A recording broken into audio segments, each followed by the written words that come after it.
Hey everyone, thanks for watching here on YouTube. If you guys are loving these videos, go hit subscribe. Go check out our Patreon, patreon.com/commandersbrew if you want to help us make these videos and get in on the Discord and all the cool stuff happening over there.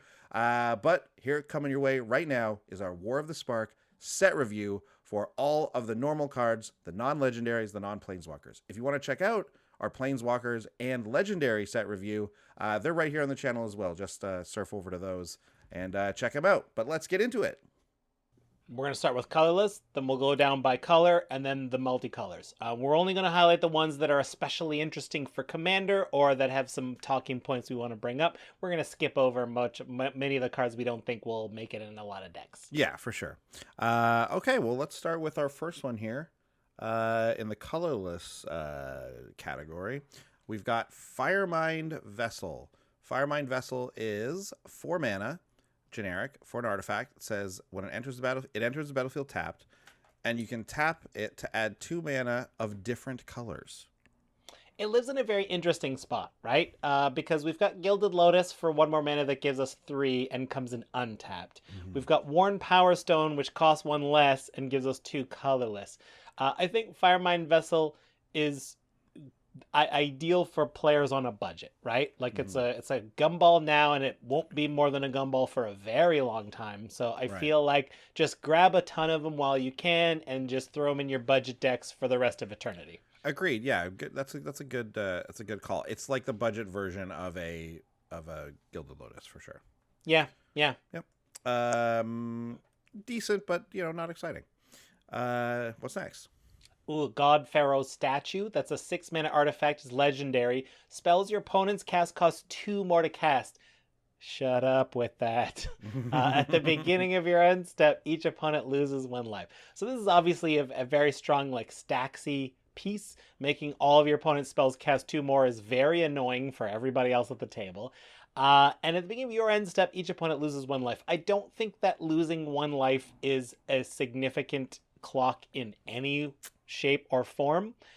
It's largely negligible. By the time that happens, that just gonna take way too long. And just making your opponents pay more, although it's a powerful ability, I don't think it's worth it at most Commander decks, because it will just make you the annoying player who makes it annoying to play. Yeah, and I think even like the stacks decks don't even really care about this in Commander. Just 6 is a lot.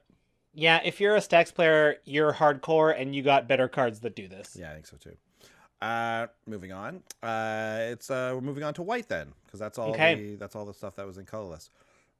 Our first white card is another artifact though. It's Parhelion 2.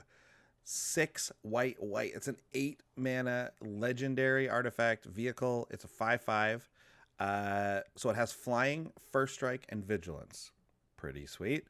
Yeah. The crew cost is 4. So a pretty hefty crew cost, although not super. The 4 is like, I don't want it any more than 4. But whenever Parhelion 2 attacks, create 2 4/4 white angel creature tokens with flying and vigilance that are attacking. So you crew 4. You attack with Parhelion 2. It's a 5/5 with first strike, vigilance, and flying.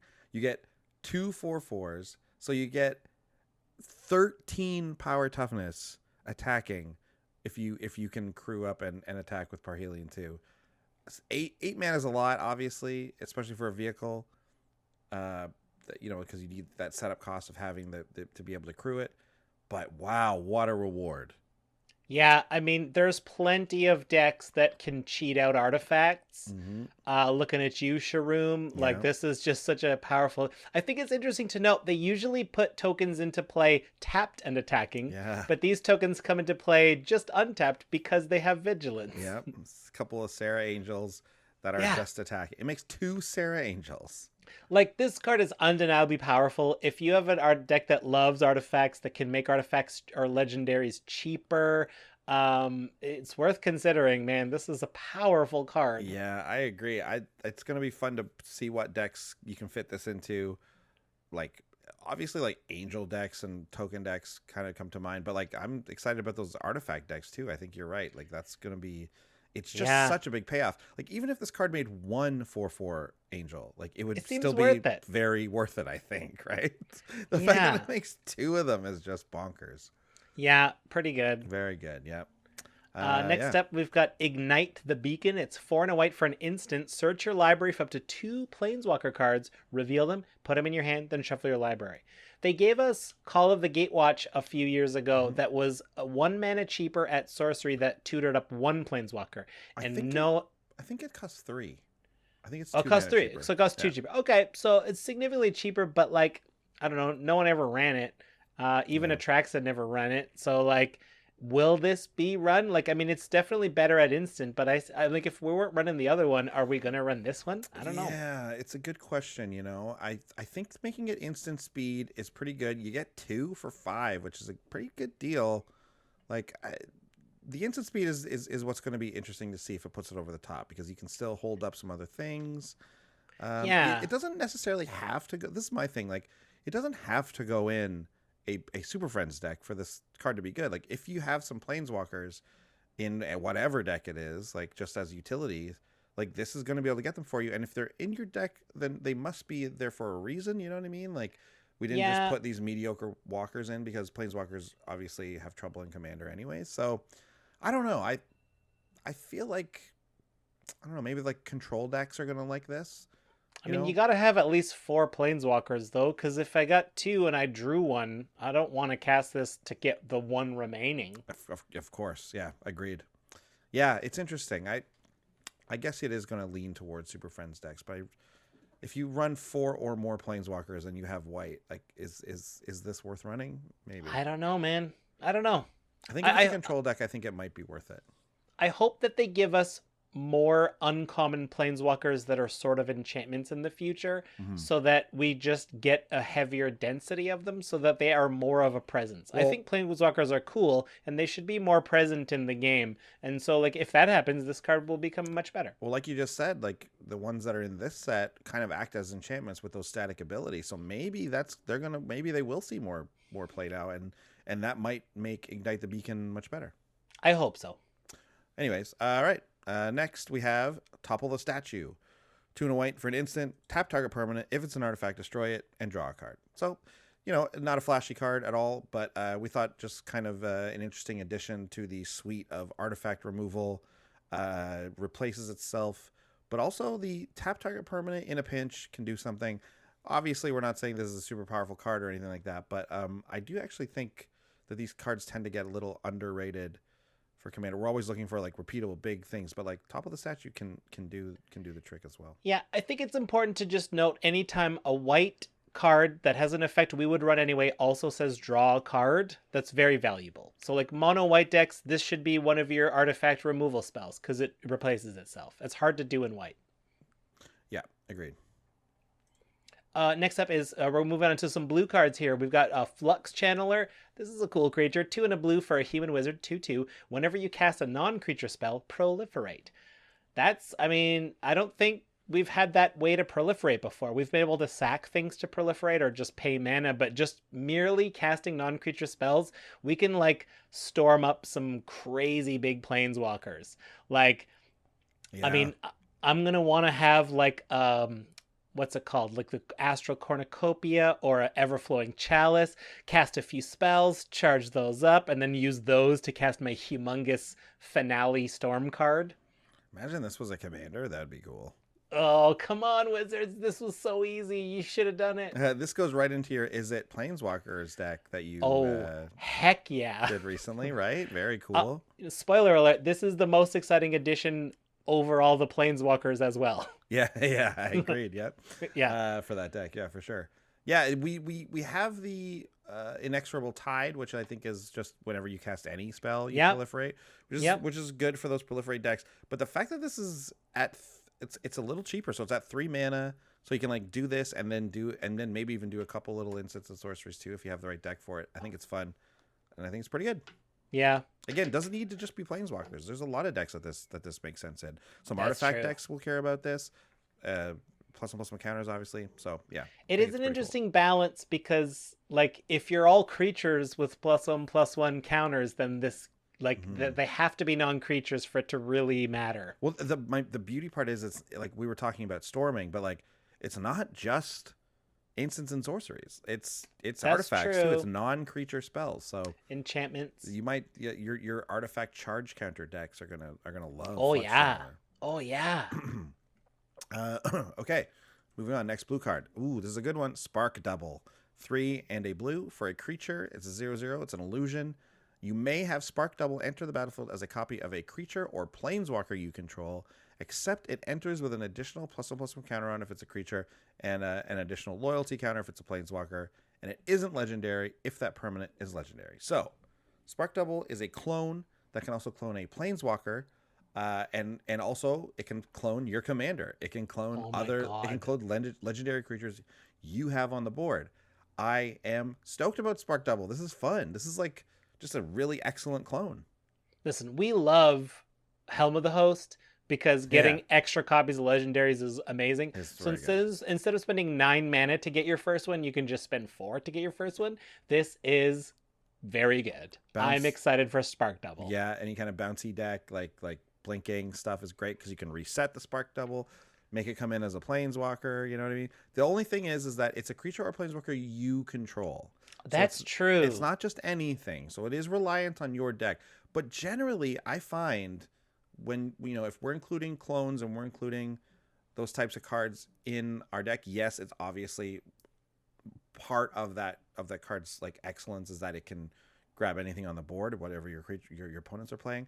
But you do have to build it with your own deck in mind, right? Like you can't just, you probably just can't include like a bunch of clones in a deck and be like, this is a deck. Because you want stuff that you want to be sure. Like, what if you play a bunch of decks that don't have that many creatures, or you're playing against token decks? Then those clones are terrible. But if you so you have to always build with your own deck in mind. So you're going to include stuff that you want. It's just that, so now Spark Double, you just have to like kind of double down on that for double down on it. Double down on it. So I think while it is a downside, I think the upsides of it are stronger. So I think you're going to be happier with it in the end. Oh my goodness. I wanna Spark Double Saheeli the Gifted and make spells twice cheaper by the number. Make the next spell cheaper, do something. Make the next spell cheaper, do something, right? Yeah. Man. or make them both. Yeah. Oh, it's the options, man. Spark Double, very cool. The options. We could spend all day talking about what Spark Double could do, but we don't have time. We must move on. Yeah. Let's go to black cards. We have Bolas's Citadel. 3 black, legendary artifact. You may look at the top card of your library at any time. You may play the top card of your library. If you cast a spell this way, pay life equal to its converted mana cost rather than pay its mana cost. Tap, sacrifice 10 non-land permanents. Each opponent loses 10 life. People have already figured out that this goes unbelievably well with Aetherflux Reservoir because you're getting that life back as you pay for cards off the top. Just the fact alone that it lets you play lands off the top of your deck instead of draw them if they're looking at you, that's amazing. And I can think of a million decks that want this effect. This might be a black staple. Yeah. I think because you need a lot of other parts in it. Well, do you? Maybe you don't, actually. I mean, if you use it for nothing but getting extra land off the top, it's still doing good. It's probably overcosted at 6, but if I ever see like a game-winning card up there or like a key piece of removal, I'm okay to pay a few life to do that once in a while. Yeah, that's true. But like Future Sight is similar. This is better. Well, you can't play lands off Future Sight. I think this is the main. Like everything I can think of that compares to it doesn't do as much as this, Right. Like Bolas' Citadel lets you pay the life for it, lets you play lands. It lets you play spells, lets you play creatures. Yeah, it doesn't restrict you from playing things from your hand as well, like the red one in Standard right now. Right. Also, the ability of sacrifice 10 non-land permanents, each opponent loses 10 life. Yeah, sure. It's just kind of this weird little rider on the bottom, but like it's you like it's there. Like your opponents need to be Your opponents basically start at 30 life then when you have Bolas' Citadel, right? And how many decks do we have in our meta that just like they're not meant to be life gain decks, but they end up like in the 60s, 70s of life? It's like that happens a lot. So like throw in a bullet. It's like I'll happily pay 30 life for an extra 5 cards in a turn if I'm up at 60. Like no problem. Yeah, this card's pretty good, I think. You're right. I think it's obviously gets exponentially better when you're building around it and with it. But I'm interested to see like how it is if you just toss it in a deck. I think it's pretty good, probably. Yeah. Think about the ability to just play the land off the top is a green ability. Like black is just getting that now. Like you're right, that alone is wild. And I feel like, just for those of you out there, I want to remind you that Mana Severance exists as a card. It's 1 in a blue sorcery. Remove as many lands from your deck as you want. Exile as many lands. Man, so you can turn this into pure gas. Wow, and like a Dimir deck, you have this in Aetherflux Reservoir and just well, cast and your like, whole deck, really. Yeah, because if you have Aetherflux Reservoir, like if your average CMC is like even 5, like after a couple spells, you're actually profiting life instead of paying life. Instead so of like paying it, yeah, you're unstoppable at that point. Wow, yeah, man, that's that's pretty wild. Storm, I guess, would like this as a result, right? Holy crap, Storm would love this. So yeah, Bolas' Citadel seems pretty good. Seems like there's a lot to do with it. I want to break it. Yeah, I want to break it. I think this card's pretty easily broken, so you won't have too much of a hard time figuring that out. Moving on, the next black spell is the Elderspell. Black for a sorcery. It says destroy any number of target planeswalkers. Choose a planeswalker you control. Put 2 loyalty counters on it for each planeswalker destroyed this way. I don't think this is a ubiquitous card you're going to put in every black deck. However, if in your meta there's one or more Super Friends decks and you know that you're going to be able to grab a planeswalker or two, and you yourself have a planeswalker, you don't even need to have a planeswalker for it to be good, actually. I think it's like a possibility, you know? Like I don't think it's essential or anything. But like if you build the Liliana tribal deck from our last episode, this card's great in it. Yeah, I feel like Super Friends will probably become more and more present now that we have so many more planeswalkers. I think we're going to see lots of varieties, not just Atraxa. I do think it's probably worth running the Elderspell in most black decks if you at least have 1 or 2 planeswalkers yourself, because any number of planeswalkers can be 0. And then, so even if you have a planeswalker but no one else does, you can at least add a couple loyalty counters on it. Like you're allowed to do that. No, because you have to do it for each planeswalker destroyed. Oh, geez, I didn't. Yeah, so okay, so yeah, it does nothing if you can't kill a planeswalker with it. Yeah, well, I mean, okay, so I think this is just entirely meta dependent then. It is meta. I think it's definitely meta dependent. I mean, there's a lot of planeswalker commanders as well, so like that might be good. That's true. Yep. Yeah. I think you'll have to make the call on this one for your own self. Otherwise, I feel like it's not amazing. If it killed target creature or any number of target planeswalkers, then it becomes a lot better. Just because you're not stuck with this card that does nothing if there's no planeswalkers on the board, right? Yeah. Anyways, it doesn't say that, so whatever. Who cares? Who cares? Anyways. Next we got Command the Dreadhorde. 4 black for a sorcery. It's big cost. What's it do? Choose any number of target creature and or planeswalker cards in graveyards. Command the Dreadhorde deals damage to you equal to the total converted mana cost of those cards. Put them on the battlefield under your control. That is a fantastic ability.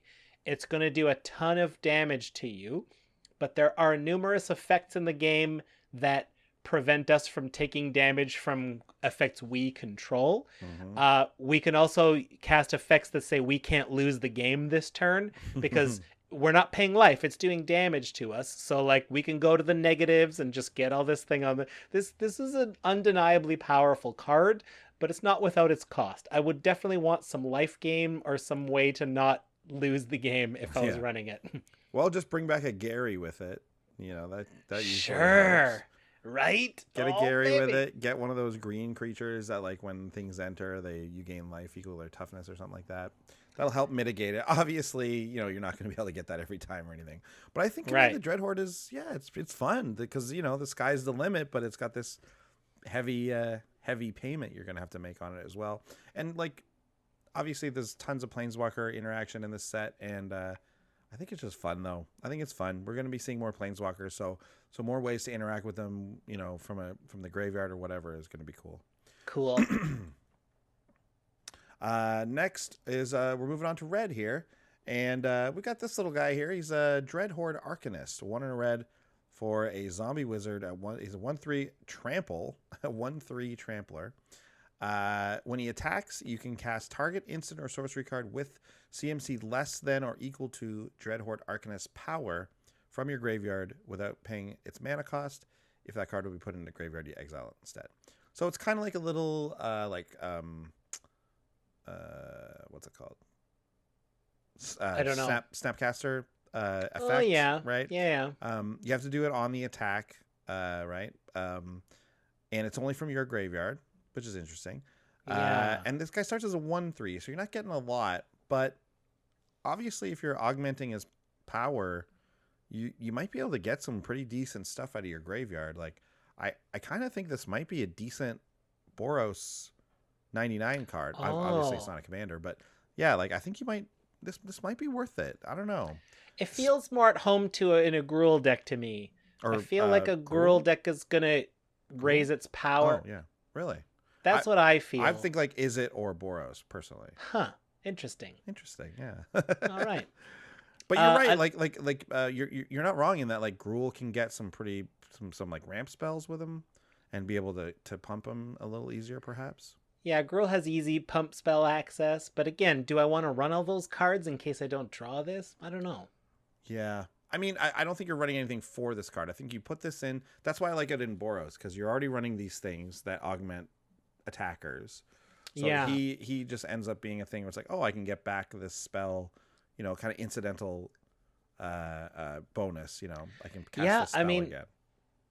Getting him to cast extra combat spells, if we can get his power up to 5, that's probably a phenomenal turn right there.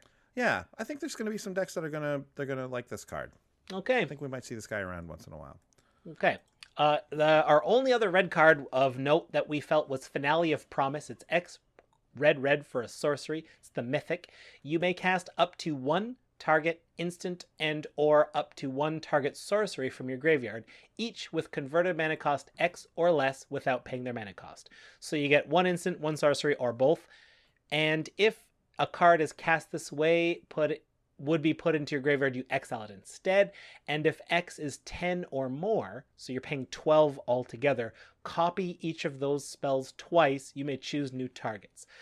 Off the top of my head, I can't think of many spells where if I'm already able to cast this for X equals 10, where I want to like triple cast other spells that is like much of a point. Like this is already doing such an amazing job. What do I need that for?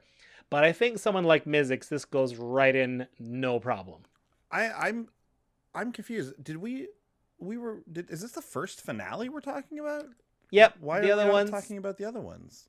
Because we didn't decide they were good enough. we had the white one in the notes. We just didn't talk about it. I mean, we cut a lot of them earlier. That was one that No, we didn't. We didn't cut it. We didn't. Okay. We didn't. I mean, if I don't have it and you don't have it, I don't know what else could have happened. But what about finale of the blue one and the black one are also pretty good.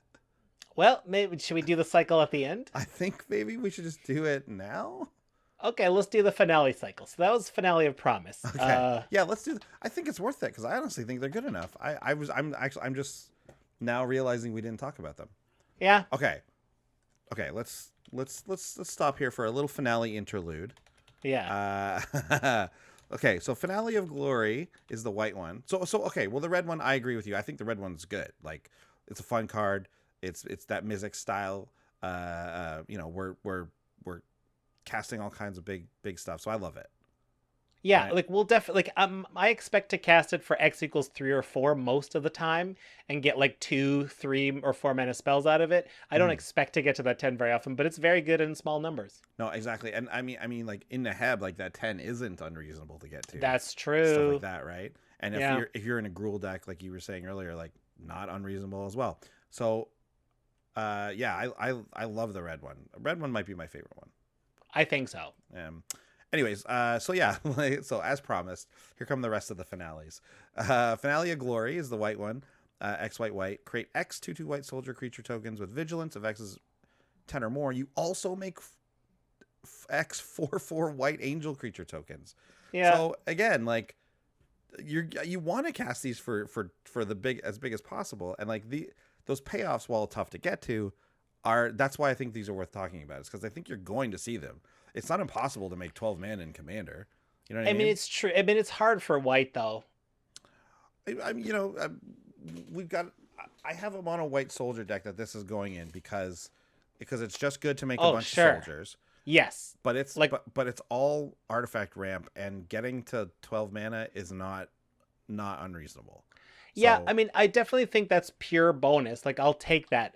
but in green white, it's not that hard to get to this, right? It's way easier.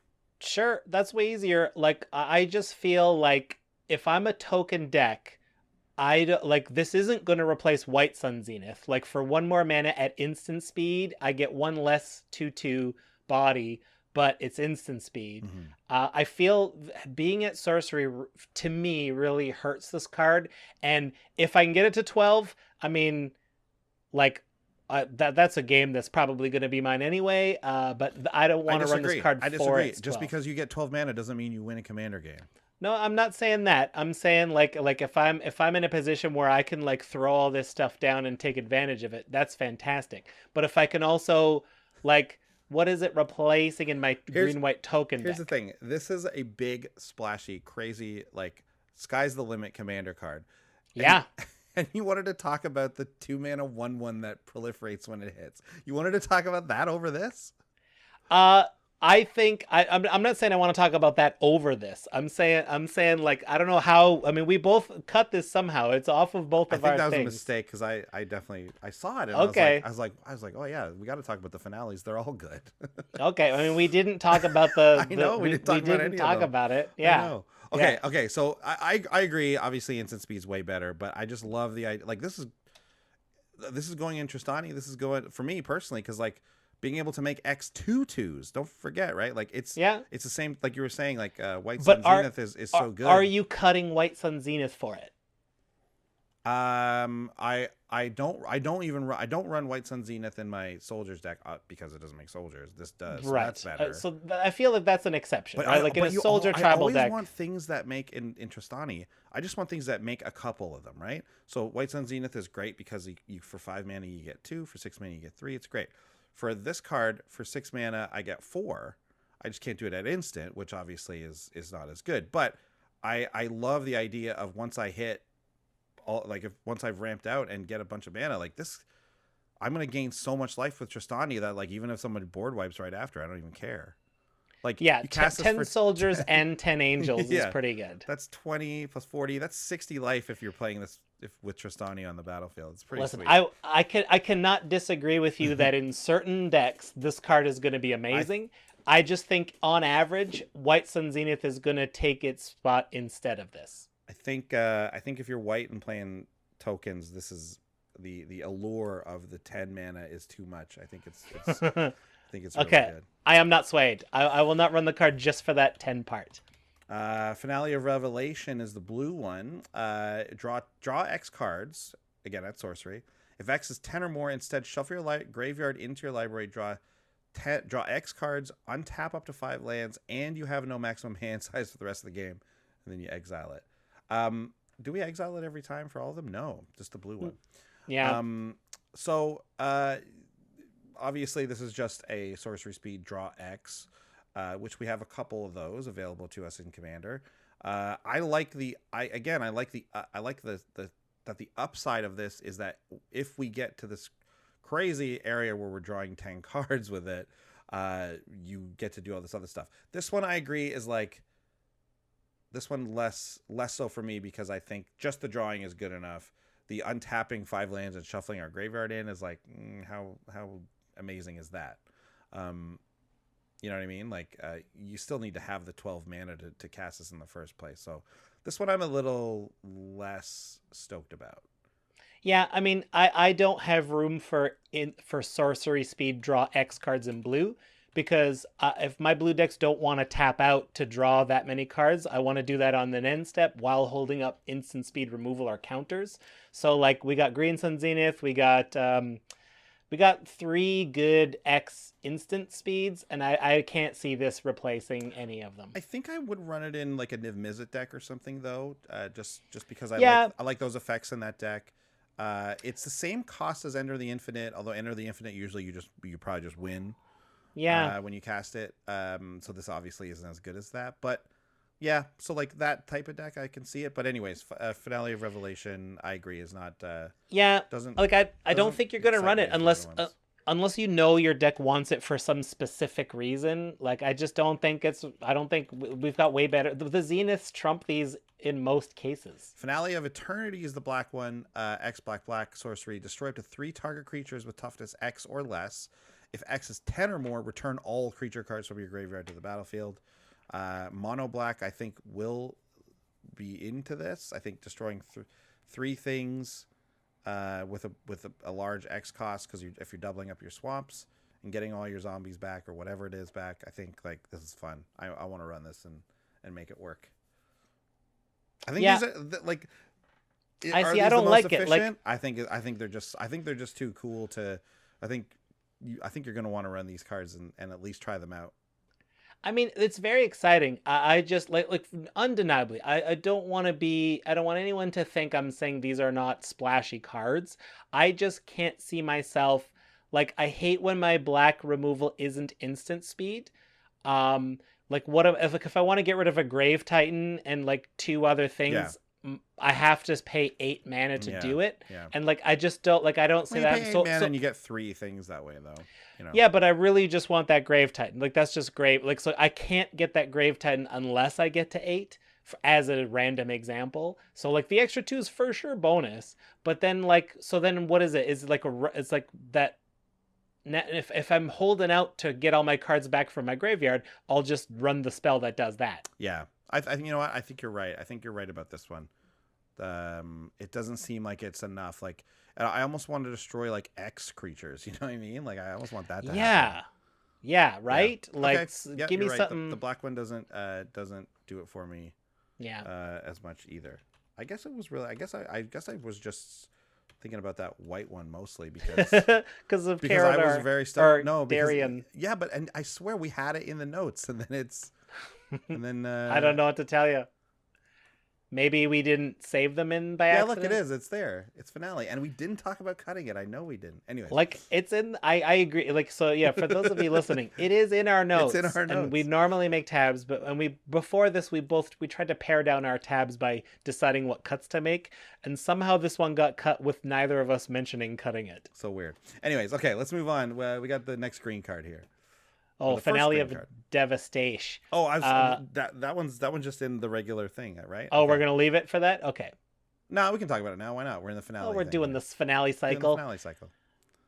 Finale of Devastation. Green X sorcery. Search your library and or graveyard for a creature card with converted mana cost X or less. Put it onto the battlefield. If you search your library this way, shuffle it. If X is 10 or more, creatures you control get +X and gain haste until end of turn. I mean, I think here's one where it's about on par with Green Sun Zenith. It's actually better than Green Sun because you don't have to get green creatures. Mm-hmm. So this is a straight upgrade from that, you know. Yeah, I know what you mean though. It's not straight upgrade, but yes, it is. It seems like the sky's the limit here. Obviously, the 10 is going to be. Green loves to ramp, so obviously this 10 is more achievable than the other ones, unless you're pairing them with green also.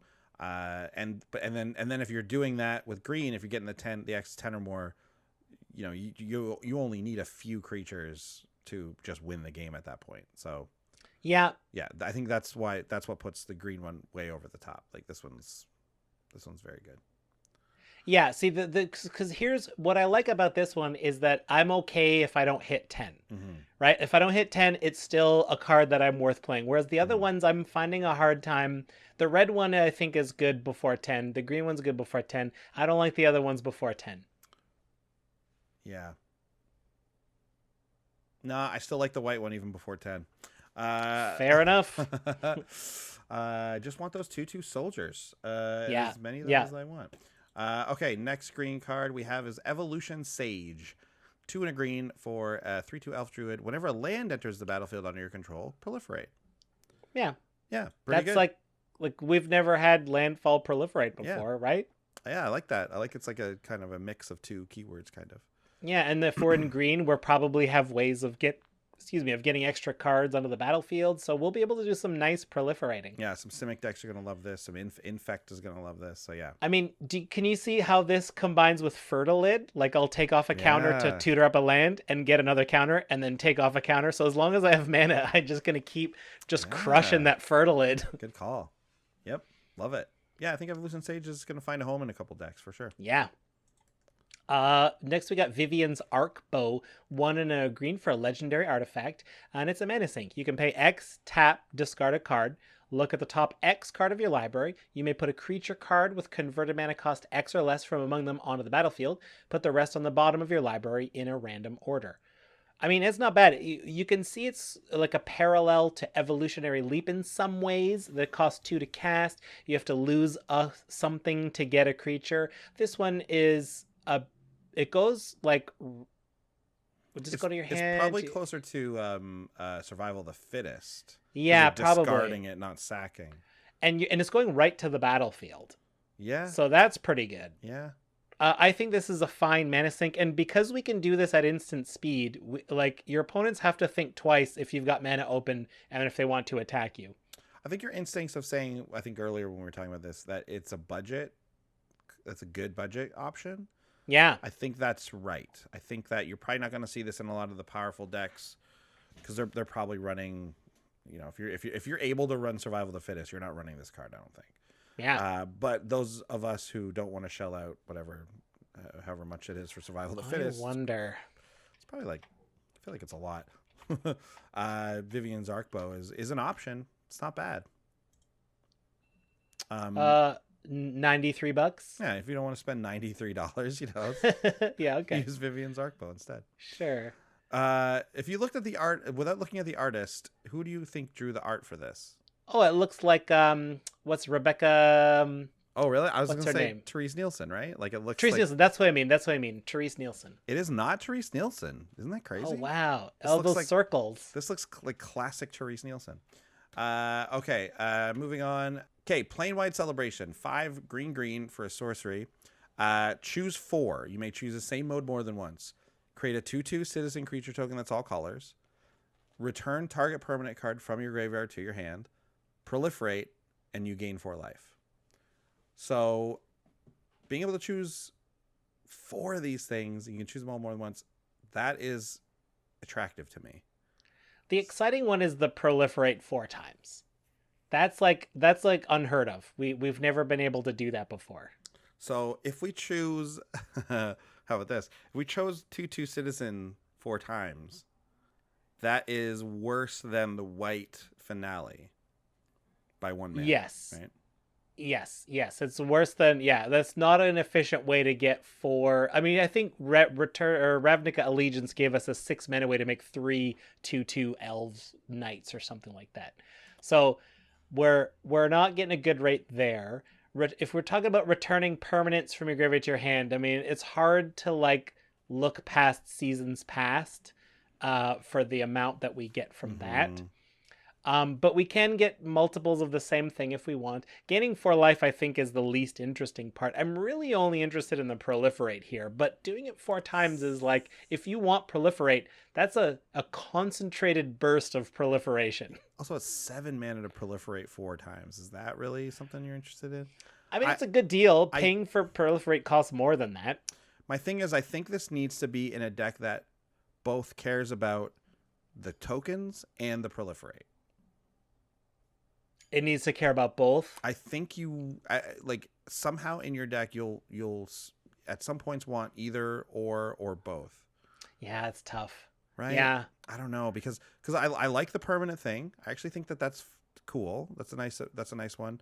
4 life is the one we don't really care about. So Change that for put a land from your into your hand. Oh, like let me search up a land, put it in my hand. Yeah, great. Or even rampant growth. Maybe is that too? That's probably too good. Putting 4 lands onto the battlefield seems a bit much for that, but there's cards I wouldn't say no. Though. We can get 3 for 6. Yeah, you'd probably have to 8. Yeah, putting it all on one card though. Anyways, I think some decks will want this, but I don't know if this is going to be any kind of a staple. It's just a bit too much. It looks flexible, but I don't think it is. Exactly. Yeah, exactly. Okay, well, Planeswide Celebration, bit of a letdown. So how do you feel about Storm the Citadel? It's 4 and a green for a sorcery. Until end of turn, creatures you control get +2/+2 and gain. Whenever this creature deals combat damage to a player or planeswalker, destroy target artifact or enchantment defending player controls. So it doesn't give trample. We always want our overrun type of things to give trample. That's what makes them work, or at least menace or flying or something like that. This doesn't make them anything but big. But is that a worthwhile enough bonus? If there's an artifact player, if we can get through with several tokens, we can just obliterate their board. And it has to be defending player. That's kind of the... So you can't attack the lowly person who has no creatures to destroy someone else's artifacts. Right. So that kind of stinks. I think I'm out on it. Yeah, I think so too. I'm just going to run destroy target artifact or enchantment. Yeah. We've been talking recently about, mass enchantment or mass artifact removal, and I think I would just run those types of cards rather than this. Yeah, I think you're right. I'd be interested to try it though. I'd be interested to try it in a token deck and just to see. Yeah. If you're in a Simic deck and you run Archetype of Imagination and your stuff's unblockable, that can be very effective. But by that point you're probably killing them. So do you need to destroy a few artifacts? Yeah, that's true. Yeah, you're right. All right, well, that's it for the colorful cards. Let's get to some multicolored cards. Here's the ones that jumped out to us. We'll start with Death Sprout. 1 black, green for an instant. Destroy a target creature. Search your library for a basic land. Put it into the battlefield tapped, then shuffle. I mean, I require my creature removal to be instant, so this is good. It doesn't exile, but it destroys. That's very good. And you get a little bit of ramp for it. How badly do I want ramp if I'm able to hold up and cast Death Spout? I think it's good. I've actually kind of been waiting for this card to exist in Magic because it exists in a lot of the other card games that are out there now. Okay. The kill spell that also ramps you and does it in this way where you actually get a full land. Because there's some that give you some mana for the turn or whatever, right? But anyways, I like Death Sprout a lot. The fact that it's in green black just means that we're just not gonna be. It's not gonna be in every deck. Obviously, it's gonna be in Golgari and Jund and stuff like that. But I think it's good. Yeah, I like it. Yeah. Next is Gleaming Overseer. 1 blue black for the zombie wizard. It's a 1/4. When it enters the battlefield, amass 1. It's our first time we've talked about amass since the opening. So you get a little, basically get a little 1/1 zombie army token creature. But the real show here is zombie tokens you control have hexproof and menace. So this, obviously in a zombie token deck, can be a real finisher in that now your zombies all have menace. They're hard to remove. Not that people usually pointed removal spell at your zombie tokens, to be honest, but the menace is nice. I can see this, getting in some blue-black zombie decks and doing some work. For sure. It's also a 1/4 for 3, which is in some of these decks, just having a decent blocker early isn't bad to avoid a bunch of chip damage. What's the one that gives the zombies flying? That one's pretty good. Oh, it's a blue one. Yeah. Anyways, keep an eye out for that one. That one's going to be good in blue-black zombie decks too. Yeah, like Eternal if you Skylord is that one. yeah, any zombie token deck really gets a boost off of this set. Like there's a lot of good utility for Yeah, that deck. that's the thing. It's like we don't always want to talk about like cards that are only good in one type of deck, so we're not pointing out every zombie token. But it should be noted that yeah, you're right, Sean. Like this set gives zombie tokens a real boost. Oh, huge! There's a bunch of stuff, and like a mass isn't exactly what we want to be doing in Commander. I don't think, because it's making one token is like not that good. Yeah. But this, like we said when we were explaining a mass, like the amass that's tacked on to something else is nice. It's a nice little bonus. Yeah. For those decks. All right. Next up, it's another Golgari removal spell. It's a sorcery, 2 black, green, Casualties of War. Sorcery, choose one or more than one. Destroy target artifact, destroy target creature, destroy target enchantment, destroy target land, destroy target planeswalker. Well, this is like, I like a 5-for-1. I think this is great. Is Even this at sorcery first speed. straight up 5-for-1 in Magic? I don't know. I mean, Hex is a 6-for-1. Oh yeah, Hex, right. Well, but then not Decimate. Decimate is a 4-for-1. And obviously, so that's what I've seen this card. It's been like kind of compared to Decimate. Obviously, Decimate is in red and green, but you have to have all 4 targets for Decimate. Right. Whereas Casualty of War, you don't. You can, if there's only an enchantment, it just destroys an enchantment. Obviously, that's not a great rate, but the fact that we can hit a land, we can hit a planeswalker, an artifact, and a creature, like this is a Golgari staple in Commander. Make no mistake. It takes a lot for me to want my removal spell to be sorcery speed, but this is enough of a bonus that I'll take it. Yeah, you're gonna take this. This is gonna go in basically any deck that can. I think so. Yeah. It's just too good. Like if we're running Decimate in almost all of our Gruul decks, which I know I'm running it in a lot. I'm not saying it's in everyone, or green, red, X decks, but it's very effective removal, even if it is sorcery. It's a 4-for-1, a 5-for-1. We can't ignore that. That's very good.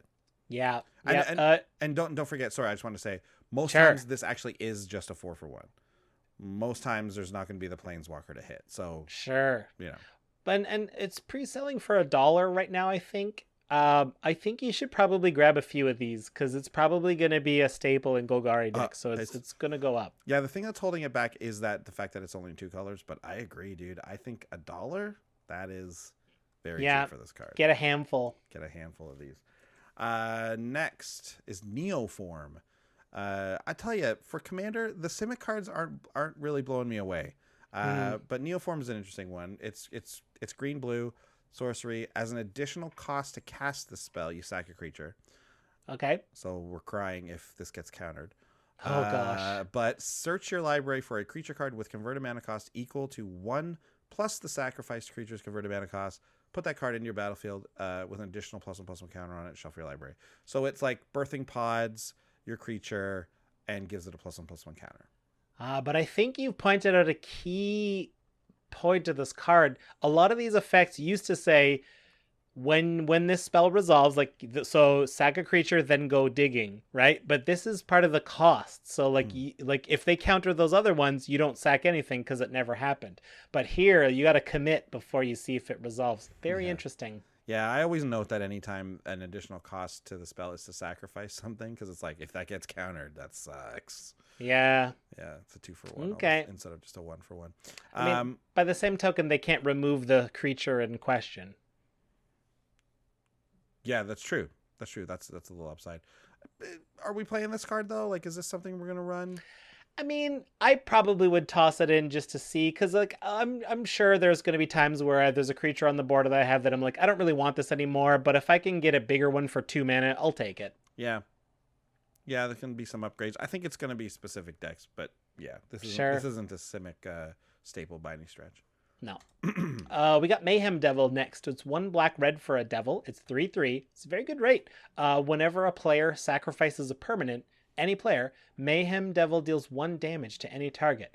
Now, this is an interesting ability because like our opponents are sacking Evolving Wilds to get lands. They're sacking other artifacts to turn them into cards or other abilities. So like I think, and let's just not to speak of any deck that just wants to sacrifice a dozen tokens at a time. Like Mayhem Devil will make you think twice before you run your Blood Artist out a bunch. Yeah, that's true. We were talking about this. It stops those infinite like sack combos.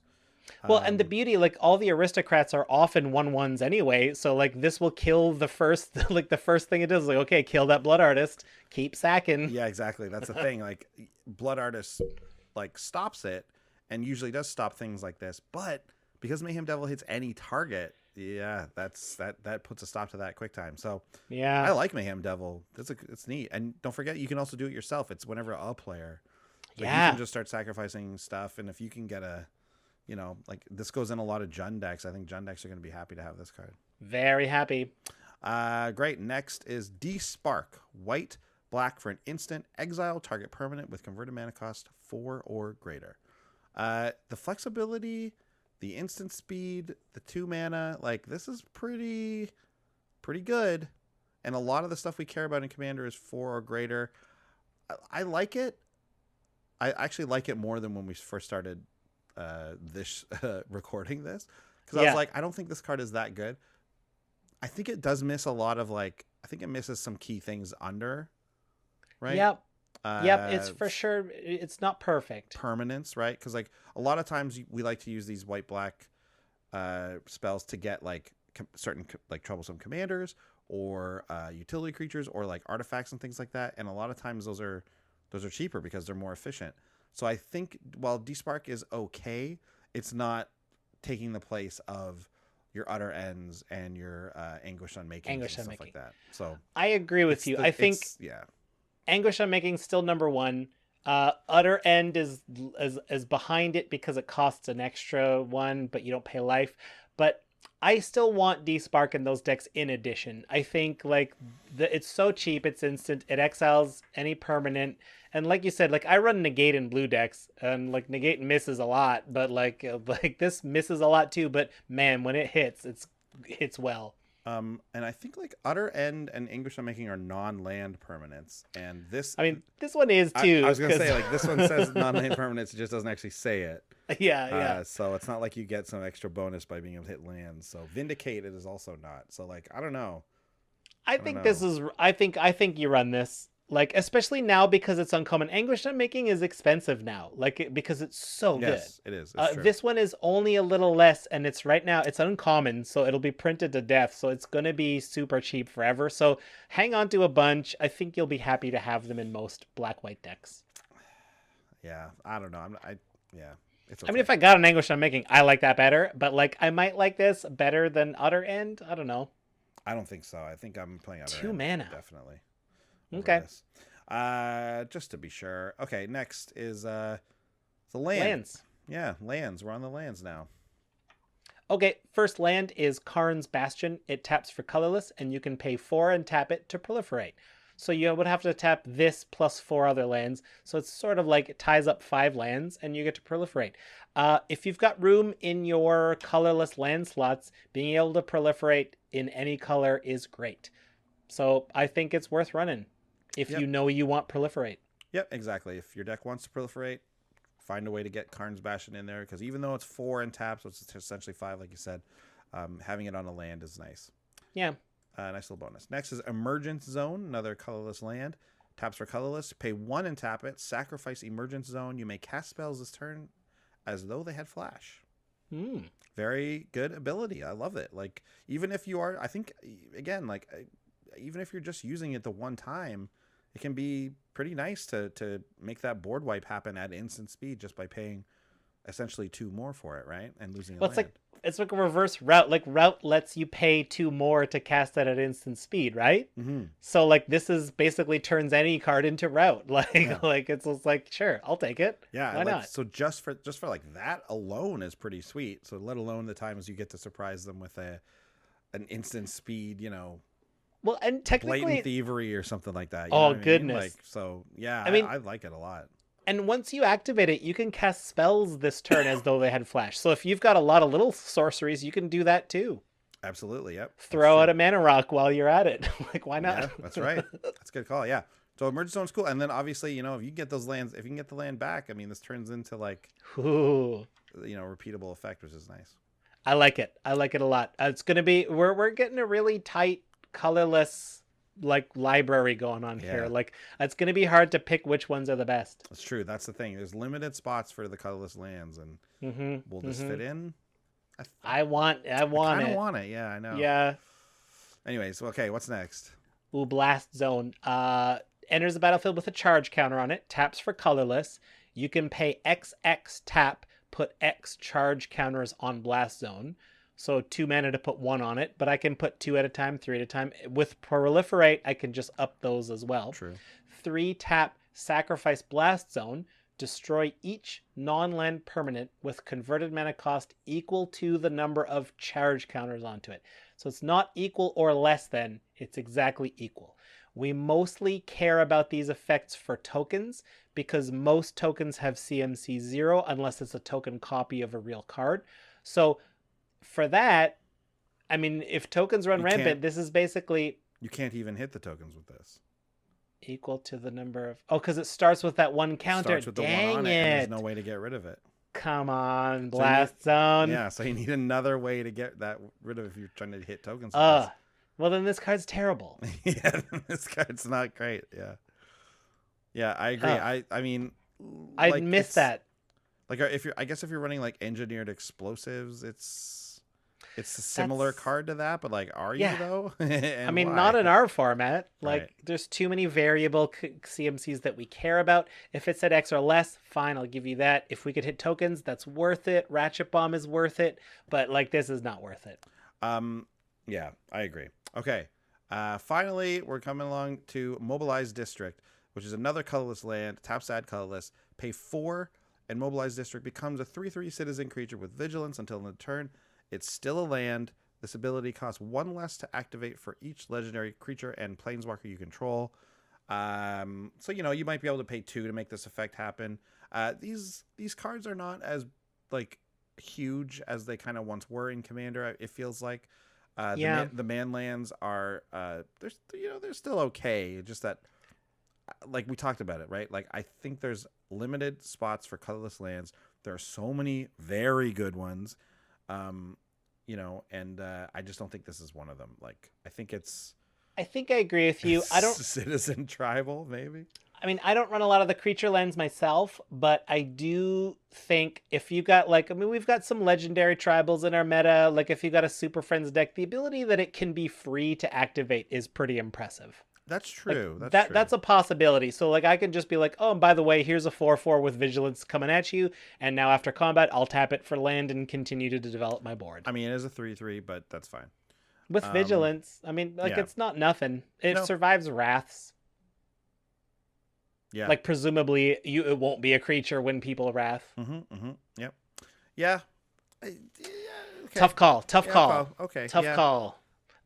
I like what they're doing with these colorless lands. We're getting a lot of neat options with them. I think it's great that we're getting so many runnable colorless lands. I agree. Okay, well that is that's the end of the like regular cards, the non-planeswalker, non-legendary cards for this one.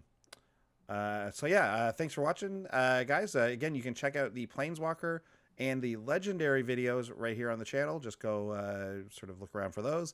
They should pop up probably at the end of this video. And otherwise we'll see you guys next week for a new deck tag. Bye. Bye. Big thanks to all our patrons who make these episodes possible. Yeah, and if you want to check out more comedy videos, check out our Brews News playlist. Make sure you follow us on Twitch TV to see when we play live. If you want to chat with us, head over to Twitter. We're at Commanders Brew. And please hit subscribe to ding the bell and find out when we got new stuff coming out. See you next time. Bye.